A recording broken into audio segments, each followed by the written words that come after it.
राम रुवे लखन लिहे कोरवा, अभय भैया होई जई है भोरवा। राम रुवे लखन लिहे कोरवा, अभय भैया होई जई है भोरवा। होई जई है भोरवा हो, होई जई है भोरवा, होई जई है भोरवा हो, होई जई है भोरवा। राम रुवे लखन लिहे कोरवा, अभय भैया होई जई है भोरवा। राम रुवे लखन लिहे कोरवा, अभय भैया होई जई है भोरवा। हमरे कारणवा भैया अवधपुरी छोड़ा, हमरे कारणवा भैया अवधपुरी छोड़ा।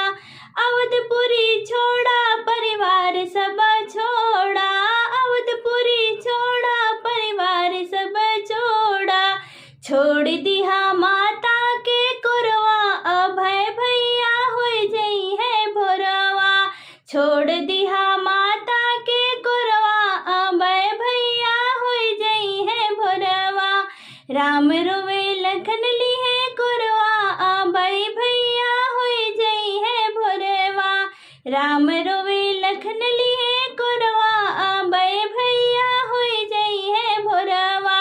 हमरे कारणवा भैया रण जेठाना, हमरे कारणवा भैया रण जेठाना।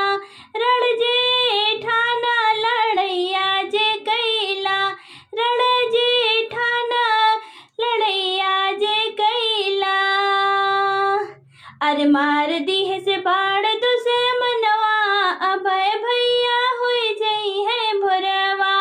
मार दिहे से बाढ़ दुश्मनवा, अभय भैया होई जई है भोरवा। राम रोवे लखन लिहे कोरवा, अभय भैया होई जई है भोरवा। उर्मिला रानी के मांग सुनी हुई है, उर्मिला रानी के मांग सुनी हुई है। मांग सुनी हुई है सोहाग उजड़ जई है, मांग सुनी हुई है सोहाग उजड़ जई है। अरे बिछुड़ जई है दून जुने जुड़वा, अभय भैया होई जई है भोरवा। बिछुड़ जई है दोनों जुने के जुड़वा, अभय भैया होई जई है भोरवा।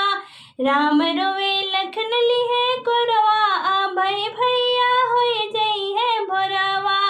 कवन मुख लाई अवधपुरी जाई, कवन मुख लाई अवधपुरी जाई। अवधपुरी जाई अवधिया में जाई, अवधपुरी जाई अवधिया में जाई। जब तक हमार भय नयन नहीं खुली है, मुख नहीं बोली है। अरे त्याग देबे अपनों परनवा, अभय भैया होई जई है भोरवा। राम रोए लखन लिहे कोरवा, अभय भैया होई जई है भोरवा। राम रोए लखन लिहे